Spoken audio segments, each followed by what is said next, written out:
তাদেরকে সময় জ্ঞান শিখায়, তাদের যে সময় স্বল্পতা, তার কিসের স্বল্পতা। দর্শক আপনারা দেখতে পাচ্ছেন যে তারা সিনেমা দেখার সময় পায়, তারা ঘোরাঘুরি করার সময় পায়, কিন্তু আমাদের কথা শোনার সময় তাদের হয় না। ক্ষমতায় গেলে কেউ না কেউ জনতাই থাকতে পারে না, তার একটা মানে কি বলবো দেখতে হচ্ছে। এখন আমাদের যেটা মূলত দাবি, আমাদের 3 দফা দাবি।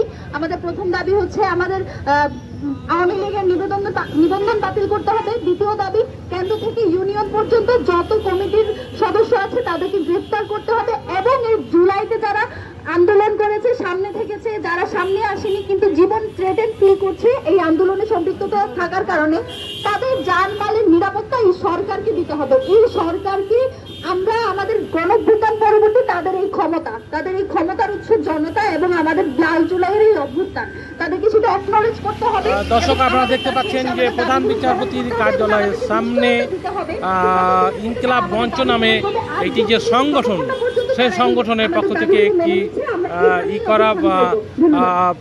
একটি প্রধান বিচারপতি কার্যালয়ের সামনে তারা অবস্থান কর্মসূচি গ্রহণ করেছেন এবং বিভিন্ন ব্যানার নিয়ে এখানে এসেছে। গণহত্যাকারী লীগ জঙ্গি নিবন্ধন বাতিল করতে হবে, যান বাঁচাও, জুলাই বাঁচাও, বিপ্লবীরা, কবর খুনিরা কেন বাইরে সহ বিভিন্ন স্লোগান তারা দিচ্ছেন। তারা বলছেন যে গত জুলাই যে অভ্যুত্থান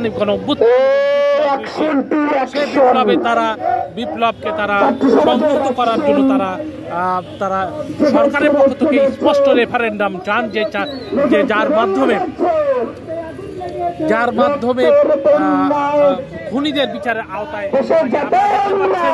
বিভিন্ন সুশীলতা বন্ধ কর, জঙ্গিলীগের বিচার কর, সুশীলতা বন্ধ কর, জঙ্গিলীগের বিচার কর। আমার ভাইয়ের রক্ত,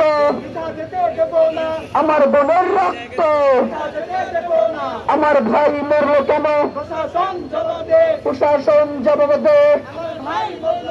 আমার বোন মরল কেন, লাল জুলাইয়ের রক্ত পিতা যেতে দেব না, আবু সাঈদের রক্ত পিতা যেতে দেব না। এই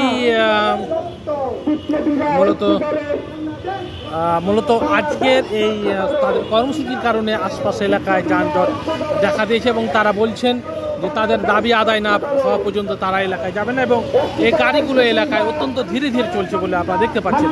পাশাপাশি প্রায় 100 জনের মতন ইনকিলাব মঞ্চের পক্ষ থেকে তারা এই আবেদন করেছেন এবং আশপাশের এলাকায় কঠোর নিরাপত্তা ব্যবস্থা গ্রহণ করেছে পুলিশ। পাশাপাশি প্রধান বিচারপতির কার্যালয় ঘিরে যে নিরাপত্তা ব্যবস্থা এটাকে আরও সংহত করার তারা করছেন। পাশাপাশি মিডিয়া কর্মীরা এখানে এসছেন, তারা বলছেন যে ইনকিলাব মঞ্চের পক্ষ থেকে বলা হচ্ছে যে